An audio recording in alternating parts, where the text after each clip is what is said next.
2 മാസത്തെ വെക്കേഷന് ശേഷം നമ്മൾ വീണ്ടും കോളേജിലേക്കാണ് ഗൈസ്. ക്ലാസ് ഉണ്ടെന്ന് വെച്ചിട്ടായിരുന്നു വന്നത്, പക്ഷേ ക്ലാസ് ഒന്നും ഇല്ലായിരുന്നു. അങ്ങനെ നമ്മൾ റെക്കോർഡൊക്കെ സബ്മിറ്റ് ചെയ്തതിന് ശേഷം ആമേനിക്ക് ഒരു ഗിഫ്റ്റ് ഒക്കെ തന്നു. അതൊക്കെ അൺബോക്സ് ചെയ്തു ഗൈസ്. നമ്മൾ 2 മാസത്തിന് ശേഷം നമ്മുടെ പ്രണവേട്ടനെ കാണാൻ പോകും.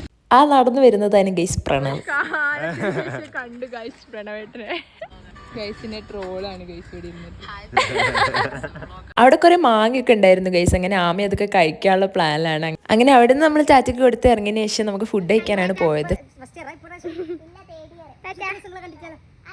ഇതൊക്കെ അവിടെ അടുത്തുള്ള വീട്ടിലെ പിള്ളേരാണ് ഗൈസ്. അങ്ങനെ നമ്മൾ ഓട്ടോ കയറി അവിടെ നിന്ന് കുറച്ച് ആൻറ്റിമാരൊക്കെ പരിചയപ്പെട്ടു. എന്നിട്ട് നമ്മൾ സീക്രട്ട് പ്ലാന്റിലാണ് വന്നത്. ഇവിടെ കുറച്ചായിട്ട് വരണമെന്ന് വിചാരിക്കുന്നുണ്ടായിരുന്നു. അങ്ങനെ ഇവിടുന്ന് കുറച്ച് ഫോട്ടോസും വീഡിയോസും ഒക്കെ എടുത്തു.